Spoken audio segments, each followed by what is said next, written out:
Hey, everybody. How are you today? Welcome and welcome back, whether you're popping in for the first time to Impossible Live or whether you're joining us on a replay. And truly delighted to welcome the amazing Stephen Farber. I have been dying to get Stephen to join us, not only because of Mel's fascination with style, but I had the pleasure of meeting amazing Stephen in the LinkedIn Whisperer, Bryn Tillman's amazing social sales link group coaching. And one of the cool things about it was from the very beginning, I just wanted to pick his brain. And very talented, wonderful gentleman, and with a great sense of humor. And Stephen, just want to give you a chance to introduce yourself and let others know also where they can find you. Sure. Am I coming in loud and clear? You're coming in loud and clear. Awesome. Awesome. So thank you, Melanie, for the introduction. And yeah, as Melanie said, my name is Stephen Farber. I am the team communication Sherpa, and I am the vice president over at Take Flight Learning. You can find me right here on LinkedIn. I never log off. It's a little bit, it might be a problem. I'm always plugged in. So that's the easiest place to find me. You can also, I have my email is sfarber@takeflightlearning.com. But again, LinkedIn's the best place to reach me. That's wonderful. So tell us a little bit about you, Stephen. Sure. So, without going into too much detail, and I am a very detail-oriented person, as we'll talk a little bit about personality styles here shortly. But initially, I was one of those people that kind of floated through life. I didn't really know what I was doing, why I was doing it, and there's a lot of reasons, and I have a pretty big, long story. But for the most part, in every organization that I've ever been a part of, something has always stood out to me, and that's just employee engagement. And when we talk about employee engagement, we got to be careful because it's a big term. It's kind of like when you say corporate culture or employee culture, like what does that mean? And what I would say, my definition is for employee engagement is that you as a team member of whatever organization you're part of enjoy coming to work, that you're plugged in to every aspect, and even on your worst days you can still perform to a level that is admirable, not only to your employer but to yourself, because you believe in the mission, you believe in the company, and not just because someone told you to, but because you know that your talents, your strengths, your areas of development, everything that you have is being used and can be used and developed and built upon in the organization that you're a part of. It's not just a job you show up to and get paid. You are plugged in, you are engaged. So that has always been something very important to me. And you could throw a rock and hit somebody who agrees with me here. Employee engagement's a problem everywhere. And the reason behind that, and you can get this from all over the place. And kind of my first foray into it was when COVID hit. I kind of had to walk away from a job that I thought I would have forever. Really, really loved that job. I mean, it was cushy, it was corporate, had a car package. There were so many great things about it. And, the thing was I was constantly stressed out. And I was in a sales position, and you can say that sales in general is kind of high pressure. But the problem that I couldn't put my finger on was, why am I not bought in and engaged enough to continue to learn and become better at sales, become better at customer service, become better at creating new relationships and clients? And what I kind of found, and I didn't find this while I was there. After I walked away, I had the brilliant idea of like, I'm going to start my own business in the middle of the pandemic. Probably not the best decision on my part, but we survived. But what I learned is, and what I did was I got into employee benefits, and a lot of what employee benefits vendors will talk about is this will improve your culture. This will make your engagement, your retention better. And I was parroting that stuff too. But when I really stepped back and thought, what does that even mean? I kind of came to the conclusion that it goes a lot deeper than just benefits, than just a 401k, than just vacation. And you should try and have all those things. By golly, I'm still a big believer in having as many benefits as you can. Do everything you can to give your employees every option, every aspect, within, whatever you can do with your budget. But it's not going to solve the problem of engagement. It's only going to kind of cushion what should already be a great engagement initiative. And here's what I mean by all of that. The problem that I discovered was really just a lack of good communication.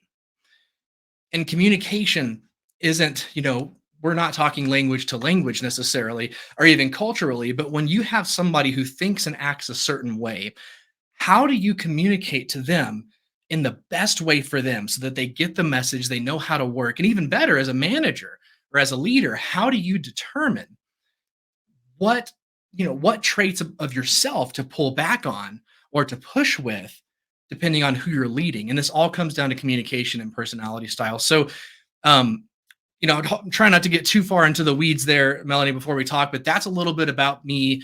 And what I do now is I got involved in, a lot of you are probably familiar with DISC training, DISC personality. I'm involved with a company called Take Flight Learning.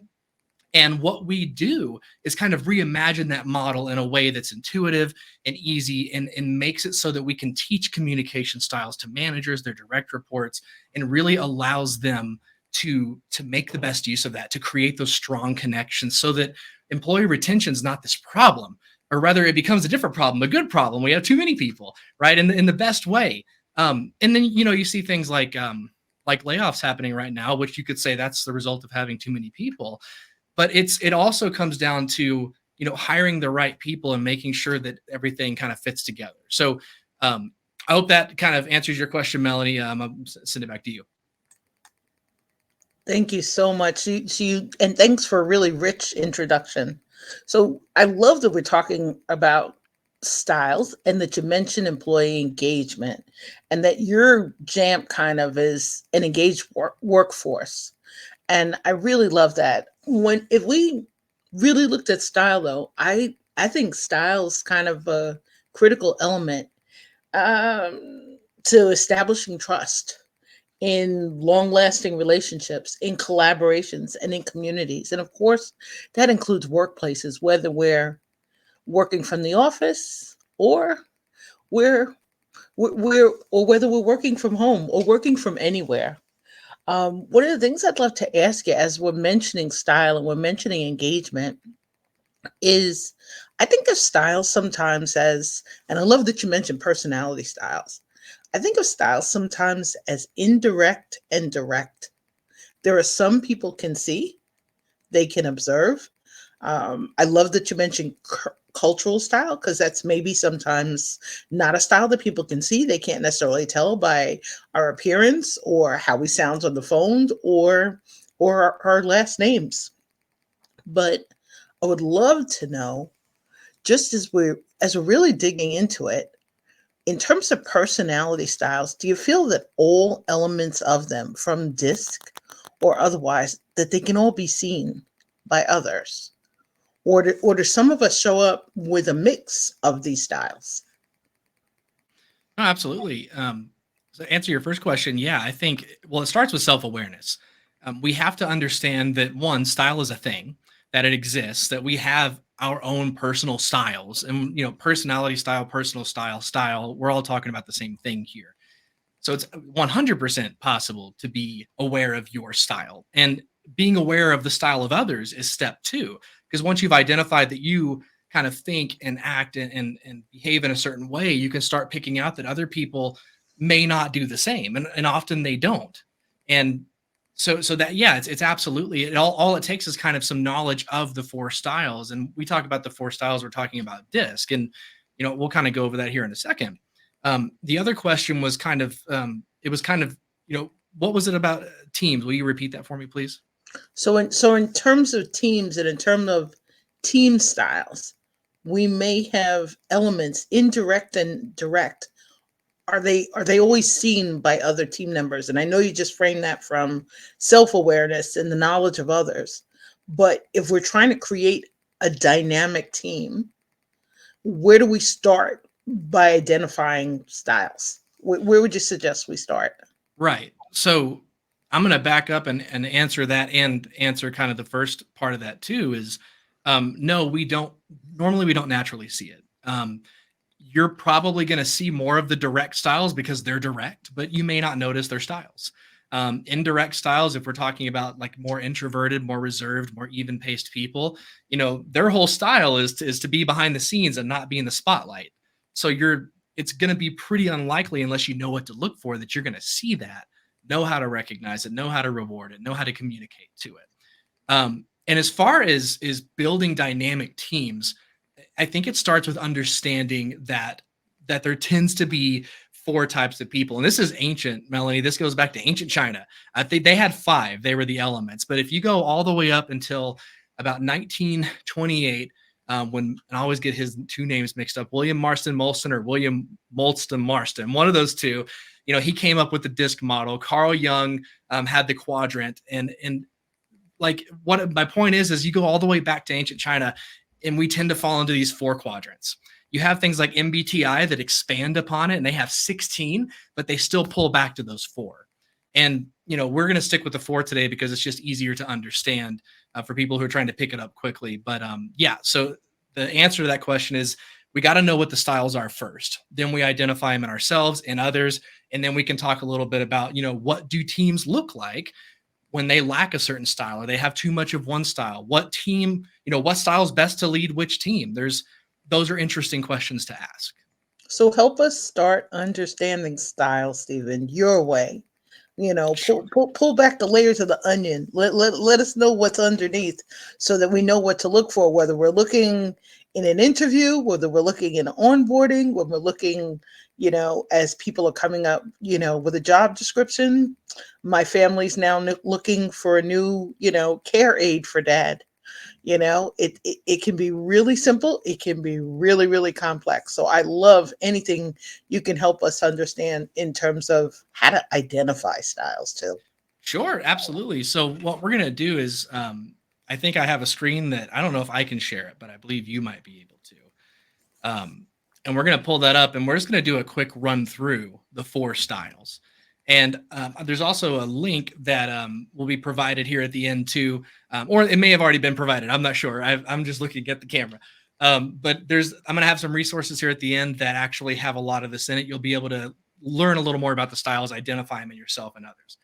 So when we're talking about styles, and again, we're going to use something called the DISC model. It's been used for a long time, but we've kind of reimagined it. And here's what we've done is we've taken what we want to do is when we're trying to teach something, we want to make it intuitive, because really wisdom's only wisdom if you remember it. You got to make sure that it's applicable. So what we've done, and there's a lot of different ways to do this, is that we've tied the four styles to four birds. They're going to kind of serve as metaphors. And again, the trick there is we're trying to tie this to existing knowledge. We want it to be easy to recall. We want it to make sense. And we don't want to give your brain any extra steps whenever you have to deal with somebody that has a different style. So typically, and we're not going to kind of do it like I would normally do, where we'd have a lot of questions. I'm just going to run through this so we can talk about teams. But when you think of somebody who has the traits of an eagle, and Melanie, I'll actually ask you, what do you think someone with the traits of an eagle would seem like to you? What's the first word that pops into your mind? I think occasionally dominant, a stronger personality, somebody who's not afraid to flex their muscles. Right. And you're exactly right. When we talk about the eagle style, we think of dominant. They are the dominant style when we're talking about DISC. They're results oriented, bottom line. They're direct, they're decisive. They're not afraid to step up. Like and I talked about this in my post today, is if there's a crisis in your company, there's really no one better that you would want to step up than someone like an eagle, because they're going to take charge. They're going to make it happen. Now, that does not then follow that eagles make the best leaders, because we can all lead, and we'll talk about that. But when it comes to taking charge, getting it done, getting to the point, hitting that finish line, keeping the bottom line in sight, that's the eagle style. And then kind of moving over, we have another style. And I'm going to ask you the same question, Melanie. When you think about someone with the traits of a parrot, what comes to mind? Parrots might remind me of an opera singer, somebody who's not afraid to share different elements of their style. They could kind of sing, they could kind of, chill out. They may have a lot to say sometime, but somebody who's not afraid to kind of show up and lead the rest of us on which lane to follow. Right. Well, and that you described the parrot really well, because when we think about the parrots, they are optimistic, they're enthusiastic, they're motivational. Opera singer is interesting. I like that you use that. To me, the parrot they're the social bird. They love being around people. They're energized by them. And I'll give you kind of a little window into the parrot mind here. Say that you are eating lunch and you're sitting next to a parrot, and this parrot is just going on and on about the sandwich. It's like, oh my gosh, I love this so much. This is the best sandwich I've ever had. This is the greatest sandwich in the whole world. You got to try this. Like, do you really think the parrot is legitimately saying that this is the world's best sandwich? Like, no, they're just really enjoying their sandwich. They're very experiential. They love to share stories. They're very talkative. They love to talk. That's kind of the parrot. Does that make sense, Mel? Yep, definitely does. Gotcha. So moving on. And by the way, that your parrots and your eagles are going to be more fast-paced, a lot more vocal. Those are your extroverts, because we talked about kind of direct versus indirect styles. Parrots and eagles are a lot more direct. Eagles are the direct style. Parrots, though, they don't mind being direct. To them, life is a blast. It's all going to work out. Kind of going down to the more reserved, softer styles. We talk about the dove. And the dove is kind of in contrast to the eagle. They are what we call the harmonious style, supportive, very helpful, consistent. They're great listeners. And here's another story for you, Melody. And if you have a dove crossing an eagle on the street, and they cross each other, the eagle says, "Hey, how's it going?" Keeps walking. The dove turns around and says, "Oh, it's going great. Thank you very much. How are you, by the way?" And then the eagle turns around and they're just like, "Well, wait a minute. Are we having a conversation? Like, what's happening?" Because the eagle, when they're acting like that, they're just, "Hey, how you doing?" is just a figure of speech for saying, "Hello, how's it going?" Keep moving. A dove, when they ask, "Hey, how you doing?" they mean it. They care. They want to know, how are you? And more importantly, they probably want to see if there's a way that they can help, if there's a way that they can validate your feelings of frustration, if they can kind of bring that harmony. The dove has this calmness to them that just kind of saturates the whole room and just makes you feel welcome whenever you're amongst them. And then finally, you have the owl. So Melanie, and I know I didn't ask you for the dove, we're going to go back. What do you think of typically when you think of someone who has the traits of an owl? Of an owl? Of an owl. Wise. Wise. So I'm going to stop you right there, because that's perfect. Why do we think the owls are wise? We think the owls are wise because sometimes they're the ones we can go to for a solution or for another suggestion, especially if we're stuck. What I'm loving too, and in some of the comments, and thanks Lachelle and Eva for popping in. And Eva, major blast from the past. Eva and I went to high school together. So Eva says that the eagle feels visionary and that a parrot may share knowledge. Eva, you're chiming in with some good stuff. We're going to ask you what you think about the dove and the owl next. So I'm gonna sit on kind of what Eva said here, because she's right. And I'm going to pull the parrot into that vision too, because when you're talking about eagles and parrots, they are the big picture styles. Eagles tend to be, maybe more on the visionary side, because think about a real life eagle. It's flying, however, 10,000, 30,000 feet up in the air. I forget what the number was. And they have this huge picture of everything. If they see something they want, they're not going to ask a committee. They're just going to go get it. They're going to say, "Look out, I'm coming through." The parrot shares that big picture. In fact, we have a specific certification called Innovating Ideas. And we use the energy of all four of the styles whenever we're teaching teams. How do you innovate something? Not be creative or create something, because innovation goes beyond that. It's the actual implementing of an idea. We always start with the parrots, because the parrots are the idea machines. They pop, pop, pop, pop, pop. And there's probably going to be some great ideas. There's going to be some bad ones. The point is you get them all out on the table. And once you do that, the eagle is the next person to drive the goal. Okay, now we have all this. We've picked what we want to do. Let's set the goal. And then, of course, from there, we go to the owl to kind of look at the quality, and we'll talk about why here in a second. And then we end with the dove to organize. So that was a great great point on that, Eva. Just wanted to follow up on that. And Tabitha's thinking also, Tabitha's sharing some gems with us about the owl, that they sit and listen. Right. The doves are the master listeners. So I just want to give them that shout out. If you're a dove, if you know a dove, they listen better than anybody else. An owl will listen too, but an owl is going to listen for the detail in what you're saying. They're going to listen, they're going to be comparing what they know versus what you've told them versus what they've been able to verify, and kind of following up on this real quick, and then we can go back to the comments, is the owl seems wise because the owl is the detail-oriented, logical, systematic, questioning style. Now, and the reason why I stopped you at wise, Melanie, is because all of us can be wise. Eagles can be wise, parrots can be wise, doves can be wise. Wisdom is not style dependent, but owls are the ones we always think of as wise because they're always comparing. They're always, how does this logically follow? How can I make this more efficient? How can I do this? So yes, they are amazing listeners right behind the doves in terms of that. So anyway, that is the owl style. And that kind of concludes explaining those 4 styles. So, happy to go to the comments here, Melanie. Sounds good. And thanks again, Eva. Eva, welcome to Impossible Live, and thank you for popping in. So Eva thinks of the doves as kind of your peacemaker, maybe skilled Yes. at collaborating. Yeah, doves are the peacemakers. They're going to try to keep peace in any situation. And that's a good and a bad thing, because if you have a team without doves, we'll kind of talk about that, on the second half of this.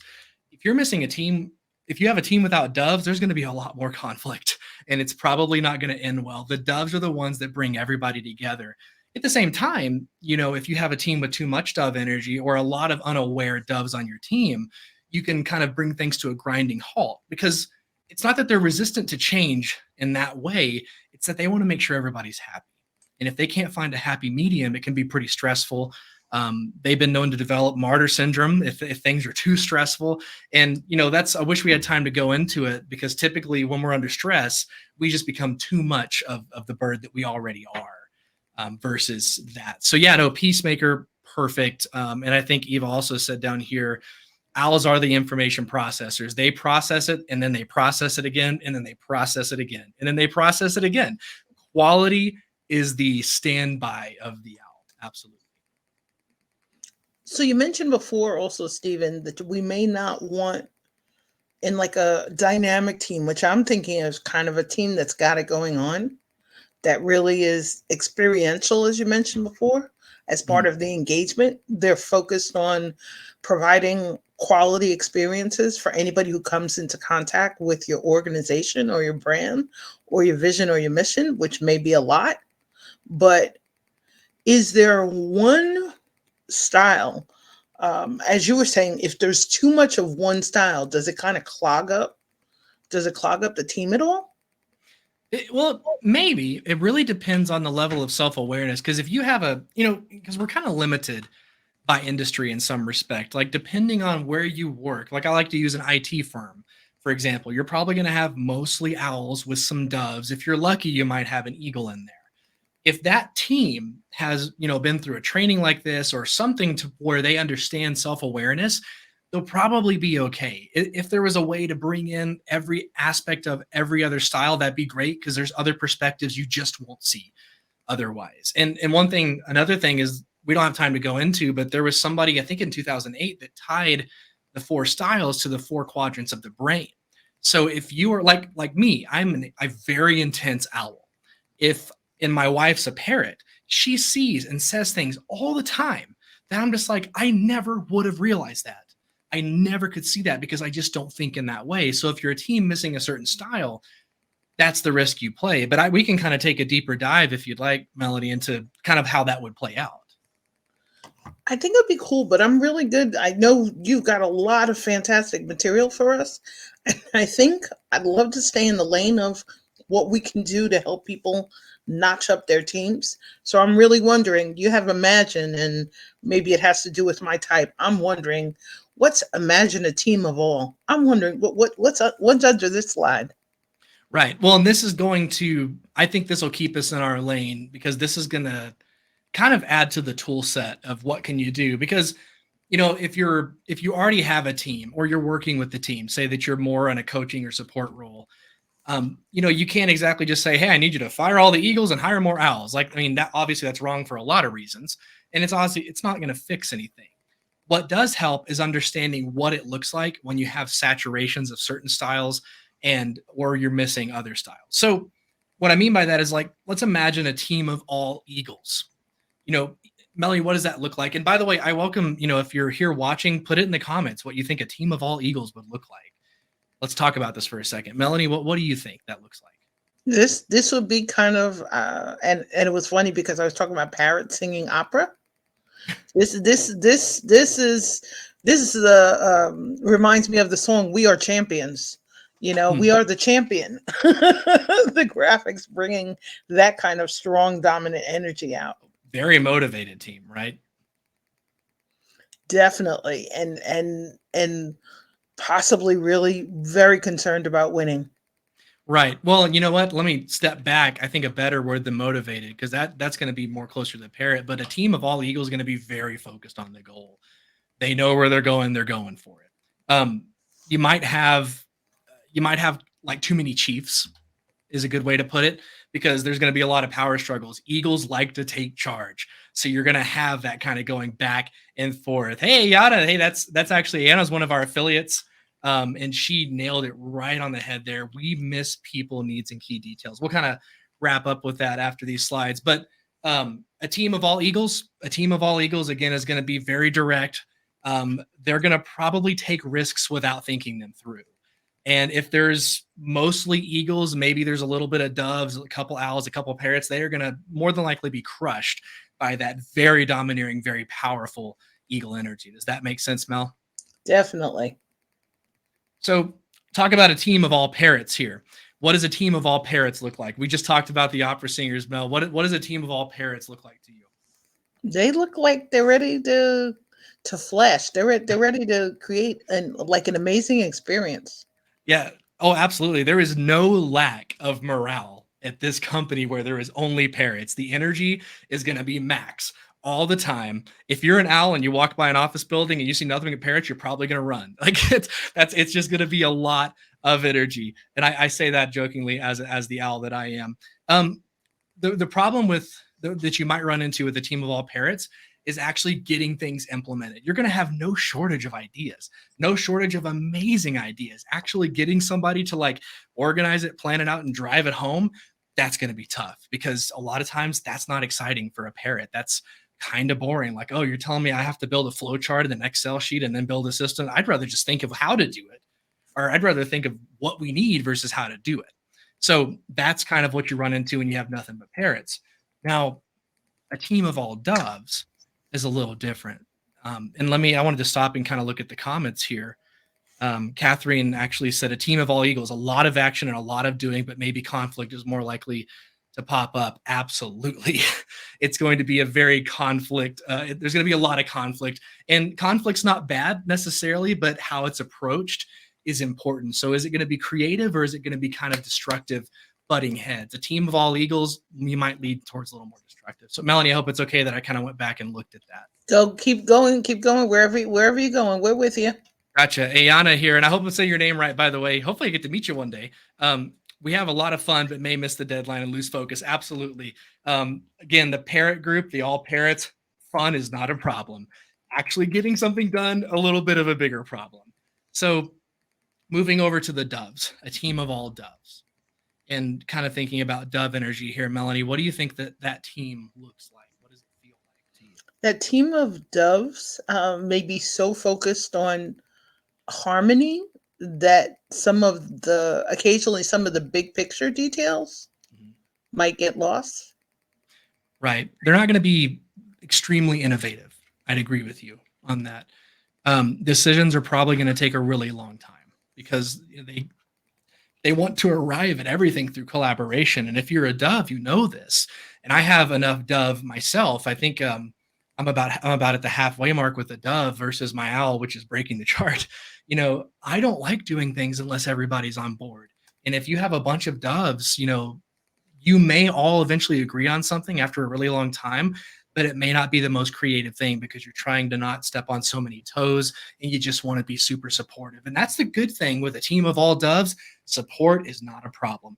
Everybody's there for everybody. Everybody's listening. Just actually having a good, fast pace is going to be tough. Yeah, Ayana, you're right here. Doves may not make the tough call.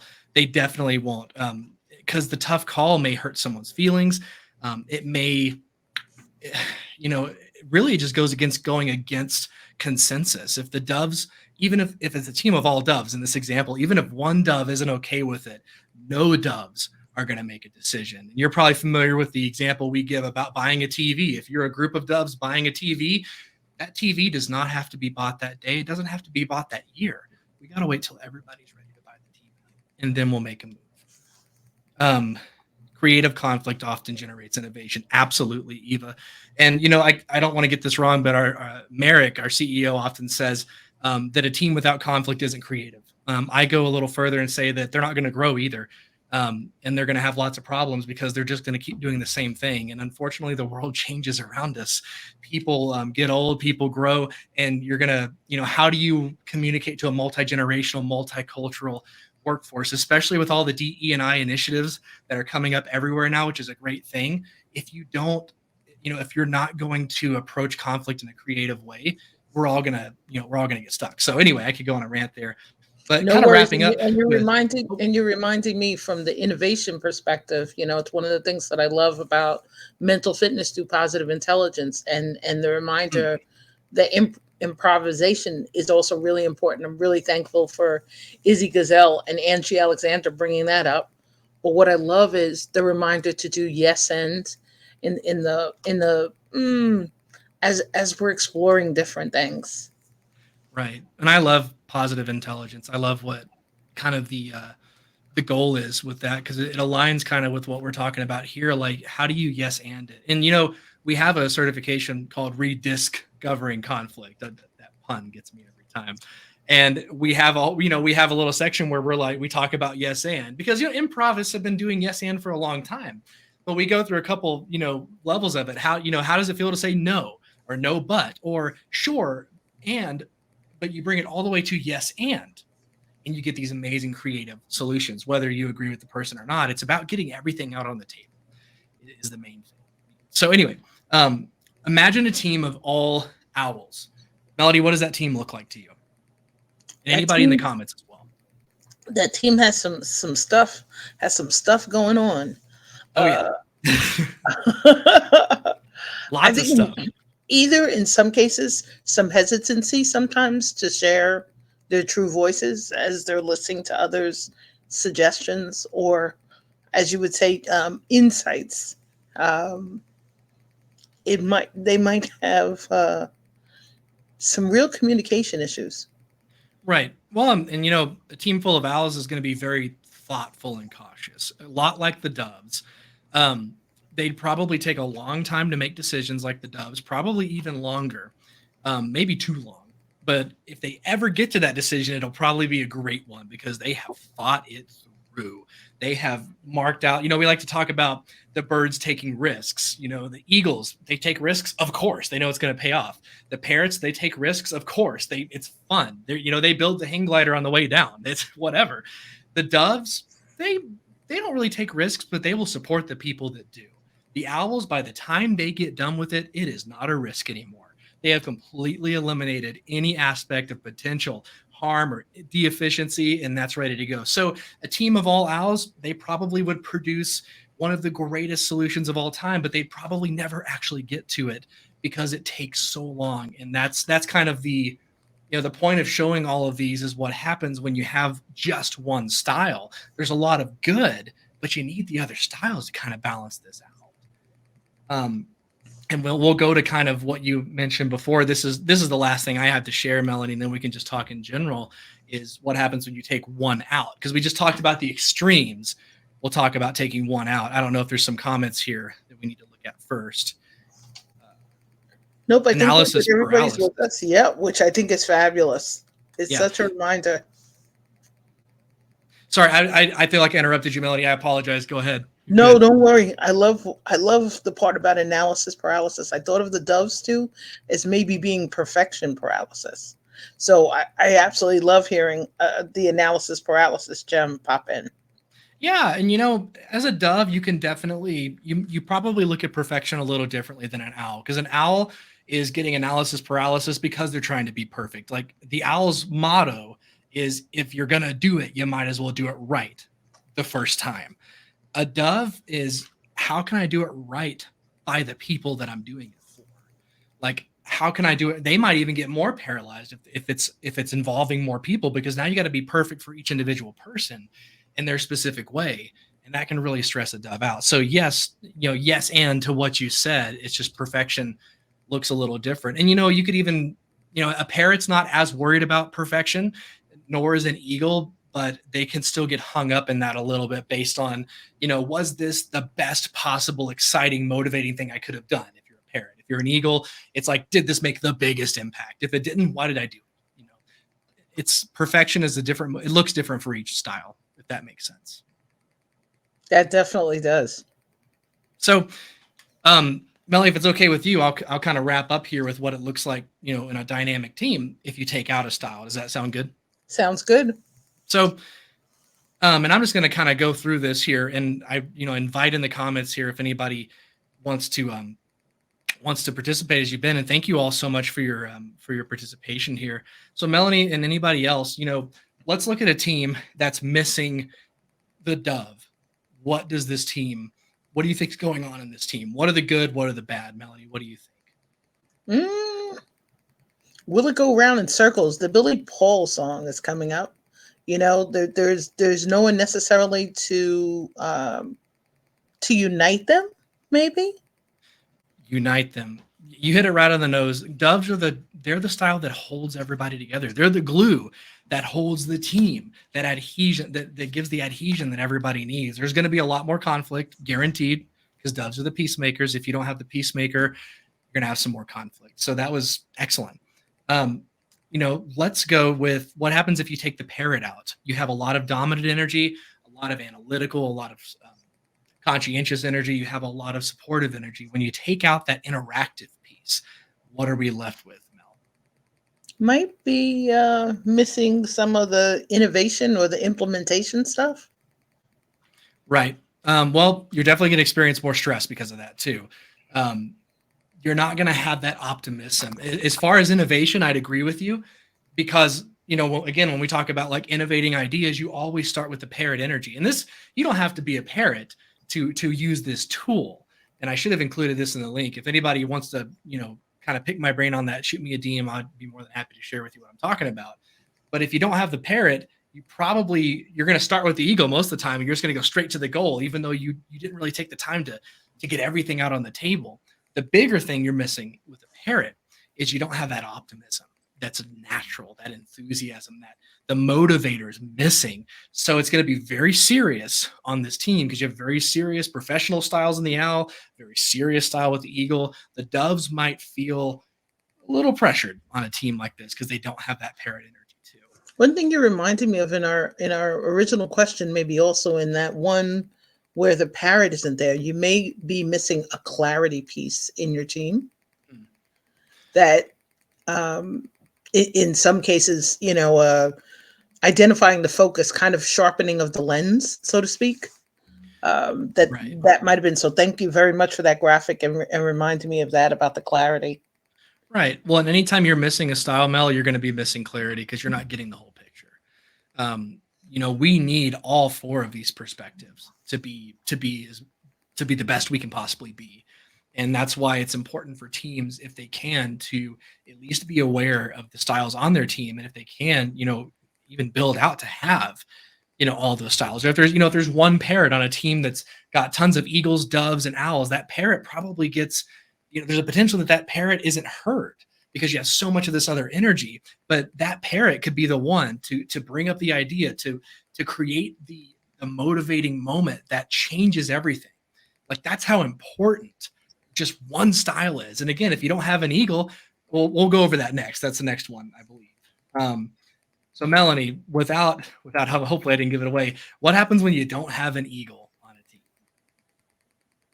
You may occasionally be missing the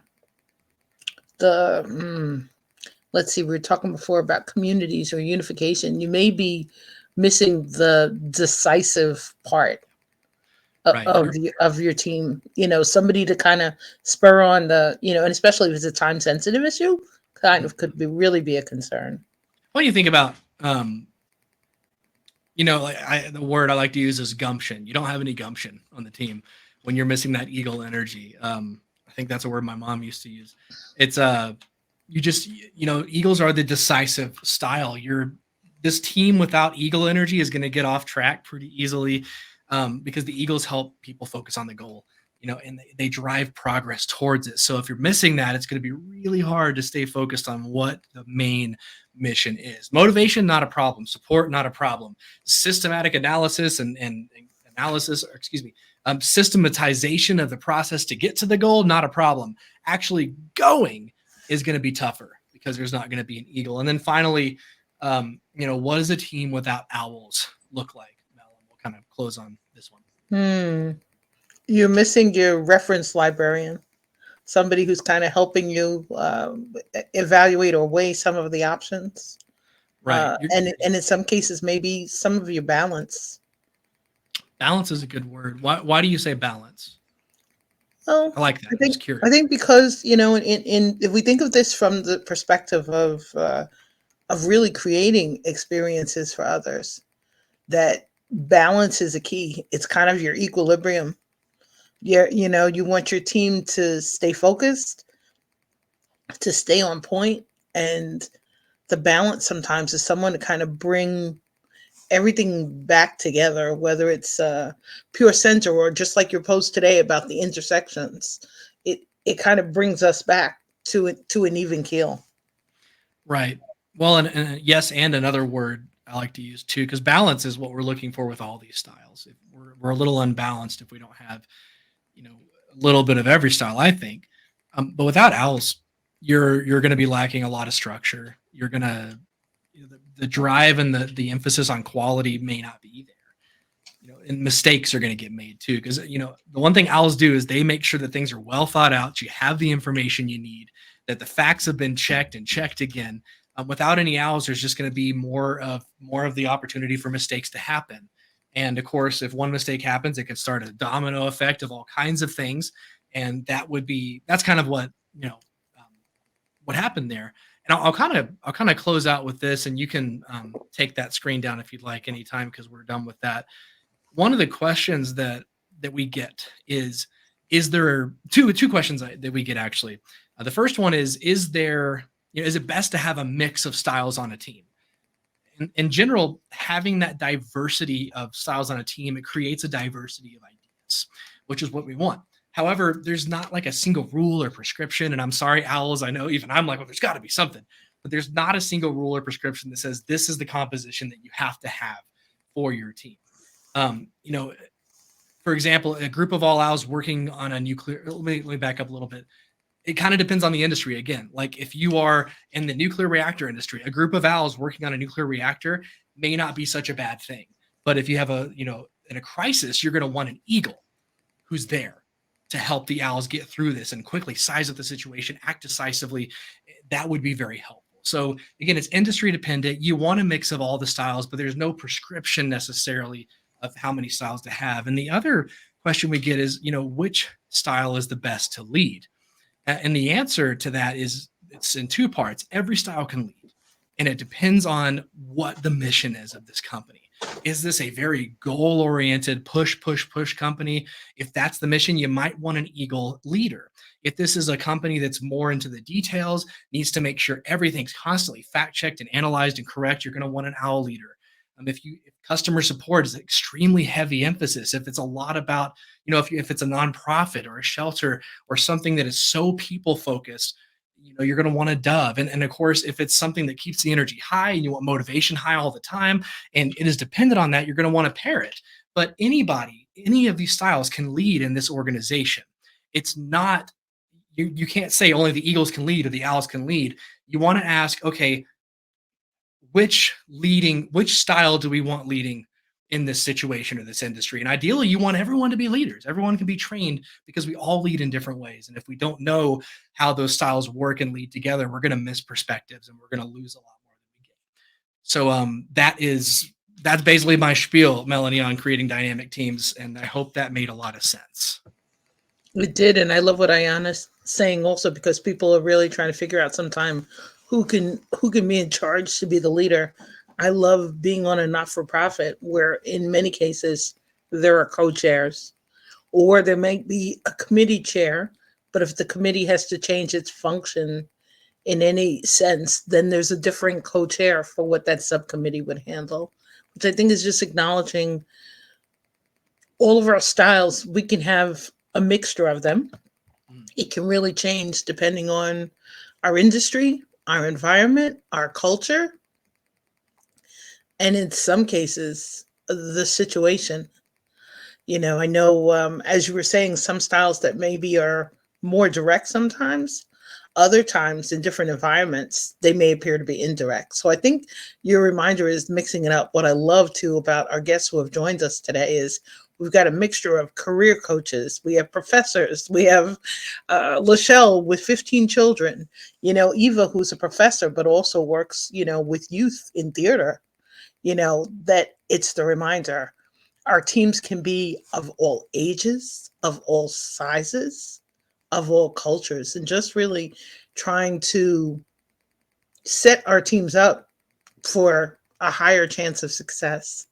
And as you're saying, Stephen, there are no guarantees, but I love the reminder to really focus on the engagement, whether it's in employees or with the clients or the stakeholders or the volunteers that we're trying to support. So I really love that reminder to keep mixing it up. Stephen, you're going to have to come back. Eva's got a last question for us, and I adore you, sweetie. High school wins today. High school wins. So Eva's question is, how do we connect leadership styles with these dynamics? Eva, I think you've picked our topic of our next live, because I love that we're ending on the topic of leadership. You really might have picked our next topic, so that we can kind of explore the dynamic teams from the perspective of through a leadership lens. I know there's no short answer for this, Stephen. And Eva says, "Hey, Eva, I adore you, darling." She says, "Yes, Stephen, come back." So we will book a day to continue this discussion with Stephen from the leadership perspective, because I'm sure from having worked with so many teams, and I love that picture that you showed recently on LinkedIn. You had an intergalactic exercise you were working with a team. Was it with a team of leaders or a team of managers? Yeah, no, and I definitely want to answer Eva's question here, but I don't want to answer your question too. So we do a lot with personalities. There's a whole other side of our business. We have a sister company named Team Builders Plus, and we do a lot of team building. And Take Flight Learning is part of that. Intergalactic is interesting, so it's really hard to explain. It's one of those things you got to experience. But it was for a team of about 100. I think when all was said and done, we were about 80 people, managers at Forbes, a large accounting firm, and it was all new managers. And the goal was, how do we work together, especially in a crisis? So the goal was to, teach all the, help all these managers learn not only how to communicate with each other. And what was interesting is this accounting firm, and this is a really good example here of style, is there was a ton of owl energy there. Owl and dove energy. But even with that, you still have to know how to communicate in a certain way with crisis. So, the way that works is, basically there's this alien invasion that's happening, and we only have a certain amount of days to get a certain amount of things done. How do we do it? By working together. And that was kind of what it is. And I can't give hardly anything away, because the point is that a lot of it is shrouded in mystery. But it's a post from a couple of weeks ago. Welcome anybody to go check that out. That was exciting. Do you mind if I answer Eva's question, Melanie? Please do. because I was thinking about it. So servant leadership is kind of like when we talk about the wise owl. Anybody can be a wise person. Anybody can be a servant leader. How we approach servant leadership is going to be dependent on what our style is. It might be, it's going to be a completely different approach. An eagle is a great example here because eagles, they have confidence. They just exude it. They know they're right because they just kind of know. In my little graphic I shared, hold on, I lost my headphones. Let me plug those back in. In my little graphic that I shared today with the cars, the eagle's the one who's like, you know what? I know I was here first at the stop sign. I'm going. When it comes to serving others, the eagle is probably going to have to slow down, really kind of open themselves up to reading the room because they're so focused on the task that it's easy to miss, the people who might need some help. Versus a dove is going to have they're probably natural servant leaders. That's what they want to do. They want to serve. They want to support. But being a servant leader is also about, leading the team. And a dove's going to have to make sure that they bring that eagle energy in to actually move the team forward. So I hope that makes sense. It really depends on what style you are, how you approach it and how you connect with it. But servant leadership is style agnostic. No matter what your style is, you can be a servant leader. Parrots are a really good example. Because when we talk about listening, a servant leader, that is one of the biggest things you got to do is you got to listen. What would parrots rather be doing than listening? Talking, right? That's the parrot. They love talking. They love excitement. For a parrot, that's going to be a hard stop. It's not impossible. I know some parrots that are the best servant leaders ever. They've had to kind of build that into EQ, emotional intelligence. They've had to delve into positive intelligence, which for a parrot being positively intelligent is probably not a problem. But they've had to actually stop and they got, I got to really learn how to read this room and dial back my energy and my positivity, because to an owl, it's going to look a little unrealistic. To a dove, it might look almost manipulative. So I can keep going because it's really interesting, but to be a servant leader, you just got to approach it. You got to know what your style is and keep that in mind as you approach it and become one, if that makes sense. I hope that answered your question. That is fantastic. And Ayana and Eva are going back.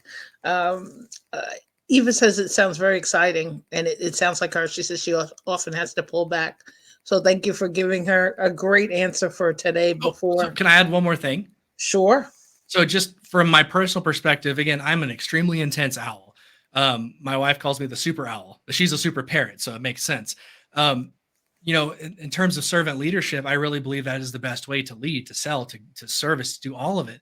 For me, if somebody is injecting a lot of emotion into something, or if they're factually wrong, I have to let myself remember that, hey, like, we're not dealing with the letter of the law here. Like, it's okay for someone to inject emotion into an objection. That doesn't mean that they're wrong because they're connecting emotions to it. Because as an owl, just like an eagle, we're very task focused. So if there's a lot of emotion coming at you, it's easy to discount it. So as an owl who is a servant leader, is something I always have to keep in mind is listen for the emotions and what they're saying, because that's not easy for me. Versus if you were a parrot or a dove, you may have to, as a parrot, you may got to dial back the energy, but emotions aren't a problem for you. Like you drive emotions or driven by emotions, you can take them in. A little tougher for the task side. So case by case basis, really.